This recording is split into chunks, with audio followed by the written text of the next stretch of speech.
na ito mga bayan, ito yung i-update natin, Barangay Soledad. Itong portion na ito ang ating i-update. Kasi ito po yung papunta rito, yung paglatag ng concrete cement doon sa Barangay Santissimo. Ang kontraktor pa rin dito mga bayan, yun po yung Santa Clara, ang kontraktor dito sa area. Ipakita ko po sa inyo yung San Pablo Interchange. Ito po yun. Yan yung San Pablo Interchange, no? Ayan na po yung forma. At dito naman po, ipakita ko sa inyo mga bayan yung area. Ayan. Yan yung San Pablo Terminal mga bayan, malapit sa SM.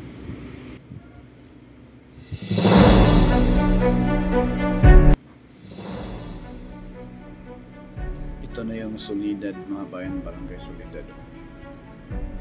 So dito tayo mag-update sa portion na ito. Itong entrada natin, ito na yung concrete box culvert. Ito po. Yan po yung concrete box culvert na pinakita doon natin sa pinakauna natin, pinaka-entrada natin sa ating video. Yan. Yan natin yung mga bayan. Kung saan itong area ito ay nakahanda na rin sa paglatag ng concrete cement. Ito yung crossing na kalsada na ito mga bayan. Ito na po yung Alamino San Pablo Bypass Road. Yan. Itong area na ito. Hanggang dito tayo sa Barangay Santa Maria. Ito yung Barangay Santa Maria mga bayan. Ayan. Na kung saan dito po sa area nakahanda na po sa paglatag ng concrete cement. Ayan. Dito sa unahan, Barangay Santissimo. Ayan, naka-ready na rin po yan mga bayan. Ayan.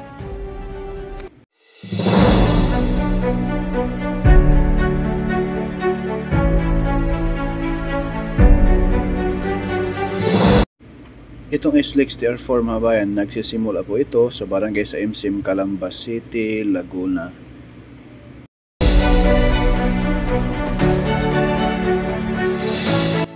Approaching po tayo mga bayan sa barangay Santissimo, San Pablo City, Laguna.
Dito sa area ng ito mga bayan, papunta na po rito ang paglatag ng concrete cement.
Itong kaharap sa ating kamera mga kabayan ay approaching po ito sa San Pablo Interchange.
Hanggang dito lang muna mga kabayan yung ating latest update rito sa may package C. Dito sa may Barangay Solidad, San Pablo City, Laguna. Masisilayan pa natin dito mga kabayan na malaki na po ang improvement at papunta na po rito sa area yung mismong paglatag ng concrete cement. Nagsimula po ito naglatag ng concrete cement dito sa area na ito mga kabayan, package C sa may Barangay Santissimo, San Pablo City, Laguna. Thank you. God bless po sa ating lahat mga kabayan at shout out po kay Ma'am Ami Campbell, Ma'am Lisa Torres at sa mga OFW dyan sa anong sulok ng mundo.